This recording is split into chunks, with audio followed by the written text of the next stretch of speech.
Selamat siang teman-teman mahasiswa farmasi semuanya. Selamat datang untuk dalam penyuluhan online kita hari ini. Hari ini kita akan membahas sama-sama mengenai pil KB. Nah, pada khususnya kita akan membahas mengenai pil KB mikroginon. Nah, apa itu pil KB? Pil KB, aku belum perkenalan.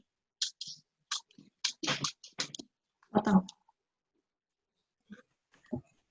Baik, selamat siang teman-teman semua. Selamat datang dalam penyuluhan online kita pada hari ini. Sebelumnya perkenalkan saya Apoteker Yoka dan di sini saya juga ditemani oleh rekan saya ada Apoteker Tika.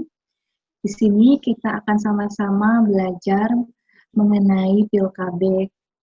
Di sini saya bersama dengan Apoteker Tika akan memberikan informasi mengenai apa itu pil KB. Nah, khususnya ini kita akan membahas pil KB yang mikroginon, karena pil KB itu banyak.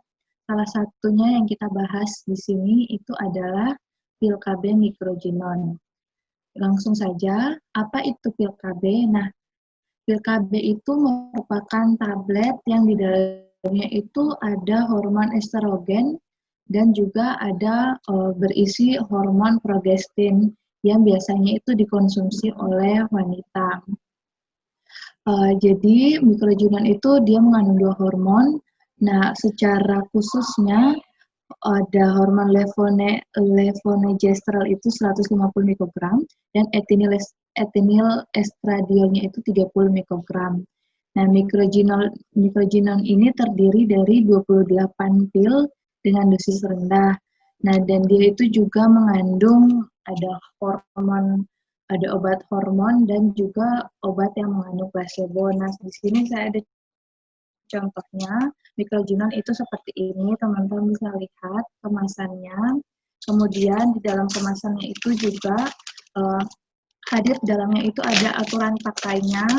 Jadi teman-teman bisa membacanya di situ juga, namun dalam penyuluhan kita hari ini akan sama-sama kita bahas bersama bagaimana dosis tubuhnya. Ini mikroginonnya ini nanti ada tablet placebo atau yang tidak ada hormonnya, kemudian sama ada tablet yang lainnya itu yang ada mengandung hormonnya. Untuk dosisnya itu satu tablet pada hari dan jam yang sama. Jadi obat mikroginon ini ketika diminum itu harus diingat pada jam yang sama dan harus selalu tepat penggunaannya pada jam yang sama. Nah, bila kita lupa minum obat ini, misalnya lupanya itu lebih dari 12 jam, maka itu dapat menyebabkan daya kontrasepsinya berkurang. Jadi ketika misalnya kita lupa minum obat, ketika kita ingat untuk meminum obat, saat itu juga langsung diminum obatnya, tapi tidak boleh double ya. Misalnya kalau hari kita lupa minum obat, harusnya hari ini diminum, terus kita baru ingat besoknya, tetap minum satu obat saja, jangan diminum dua obat, jadi double untuk kemarin dan hari ini. Nah, penggunaannya itu biasanya pada hari pertama haid, kemudian digunakan dengan kontrasepsi pelindung selama 7 hari pertama. Nah, efek sampingnya itu biasanya yang muncul itu ada mual, muntah, kemudian sakit kepala, kemudian nyeri atau sensitif pada payudara, kemudian juga dapat menyebabkan berat badannya itu bertambah. Untuk aturan pakainya itu bisa diminum dengan sedikit air, itu baik sesudah atau sebelum makan. Selanjutnya mungkin bisa dilanjutkan oleh Apoteker Tika. Baik, terima kasih Apoteker Yoka. Perkenalkan sebelumnya teman-teman, saya Apoteker Tika. Di sini saya akan menjelaskan bagaimana sih jika teman-teman lupa minum obat pil KB-nya. Yang pertama, pilnya itu diminum secepat mungkin pada saat menyadari dan untuk diminum pada waktu biasa. Kemudian jika terlambat 24 jam atau lebih, khususnya pada periode awal, pil mungkin tidak dapat bekerja lagi. Kemudian sesegera setelah menyadarinya, teman-teman sebaiknya melanjutkan meminum pil seperti biasa. Kemudian untuk dagu sibu, dapatkan obat ini di apotek, puskesmas, rumah sakit, dan toko obat berizin. Gunakan kontrasepsi pil KB sesuai dengan cara penggunaannya yang apoteker Yoka jelaskan sebelumnya, dan gunakan pada jam yang sama dan tidak menggunakan milik teman atau kerabat. Simpan di tempat sejuk dan kering, terhindar dari paparan sinar matahari langsung. Kemudian buang pil KB yang sudah dihancurkan terlebih dahulu pada tempat sampah atau dikembalikan ke apotek. Untuk perhatian khususnya, pemakaian mikroginon ini tidak diperbolehkan selama kehamilan. Gitu teman-teman, sekian dari kami. Ini daftar pustaka yang kami acu. Baik, terima kasih untuk teman-teman mahasiswa yang mungkin punya pertanyaan, silakan langsung bertanya di kolom komentar di bawah. Sekian informasi dari kami. Kami kira-kira seperti itu informasi yang dapat kami sampaikan. Sekian dan terima kasih.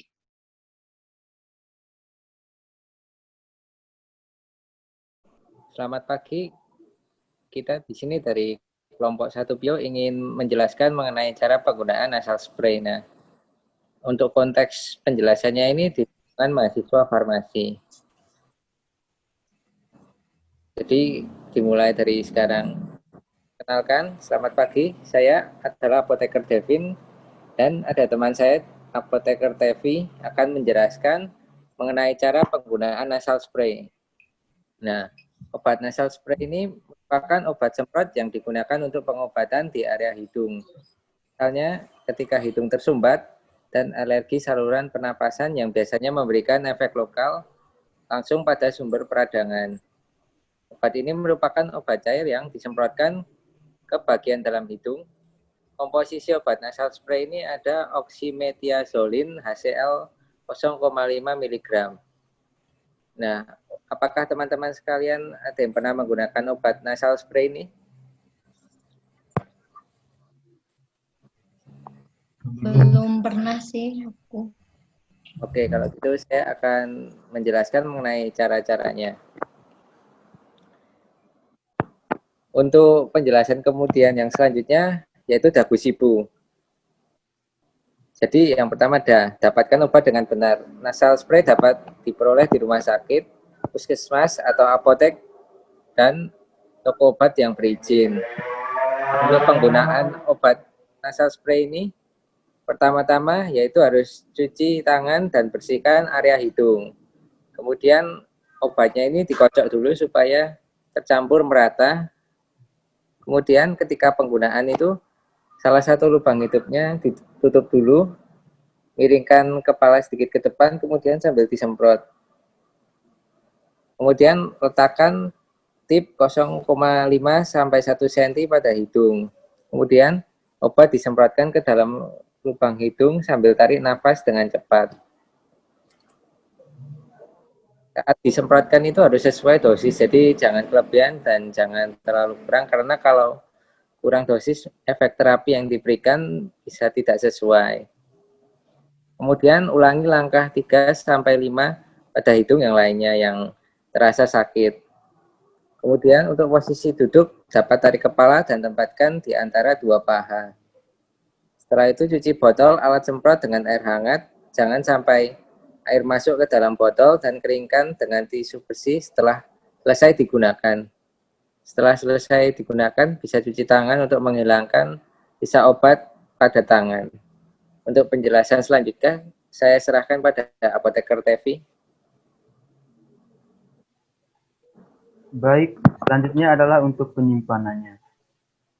Jadi yang pertama, baca terlebih dahulu aturan penyimpanan obat yang terletak pada kemasan obatnya.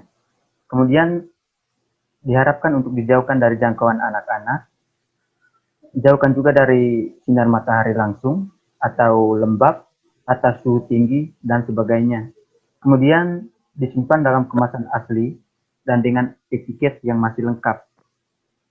Kemudian periksa tanggal kedaluarsa dan kondisi obatnya. Dan kemudian diharapkan kunci almari penyimpanan obatnya. Selanjutnya adalah untuk cara pembuangannya.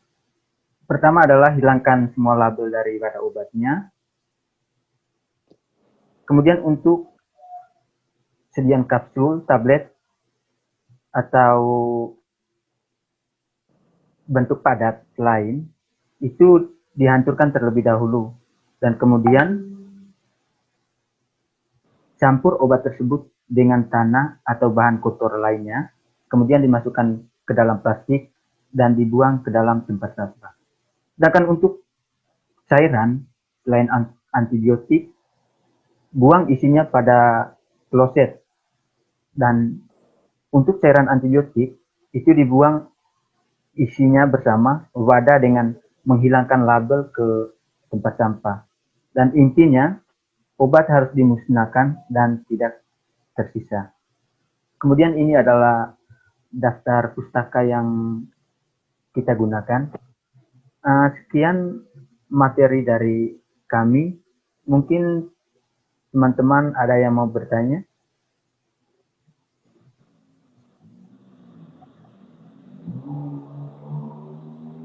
Oh iya, baik. Sepertinya belum ada. Terima kasih atas perhatiannya, teman-teman. Saya kembalikan lagi ke Apoteker Devin. Ya, jadi begitu ya teman-teman untuk penjelasan penggunaan nasal spray. Jika ada kalimat yang berkenan dari saya dan Apoteker TV, kami berdua minta maaf. Terima kasih.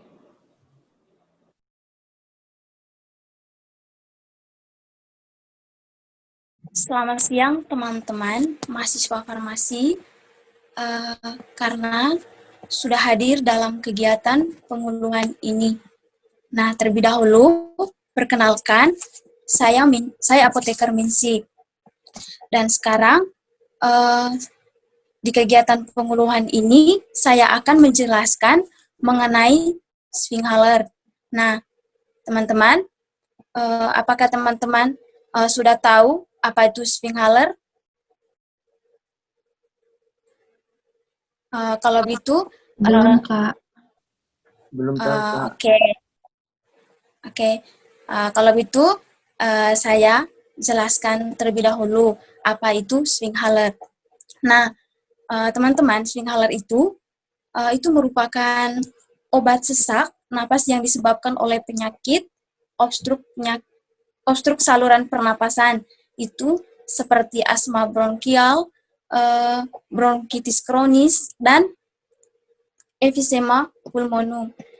Nah, teman-teman, selanjutnya saya akan menjelaskan cara penggunaannya, dan teman-teman juga bisa dilihat sini bagian-bagian dari Meptin Swinghaler ini. Nah, teman-teman, untuk cara penggunaannya, yang pertama, buka dan lepaskan penutup transparan dari Meptin Swinghaler. Nah, setelah teman-teman buka, yang kedua, sebelum digunakan, teman-teman digocok terlebih dahulu Meptin Swinghalernya dengan cara mengayun naik turun 3-4 kali.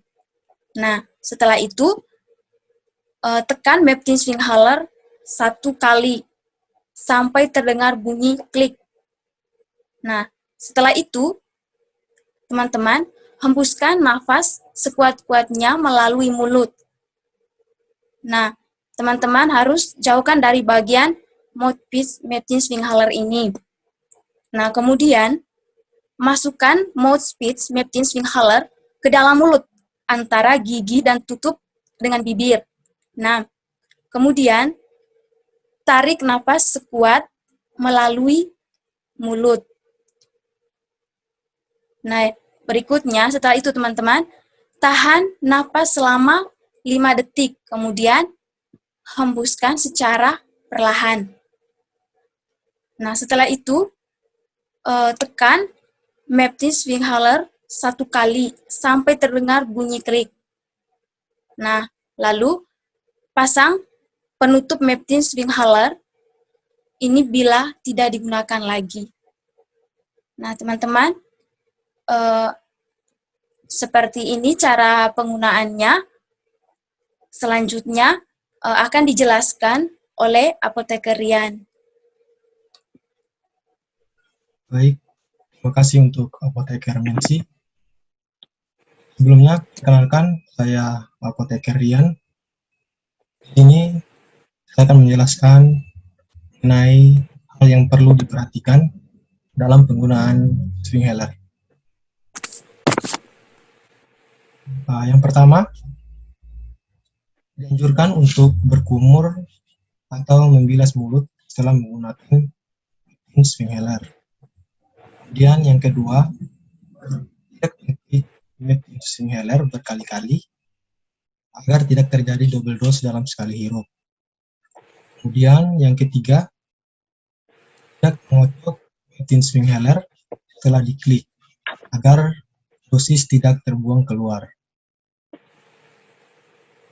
Kemudian terkait dagu si ibu, pertama, dapatkan di rumah sakit, apotek, puskesmas, dan toko obat berizin.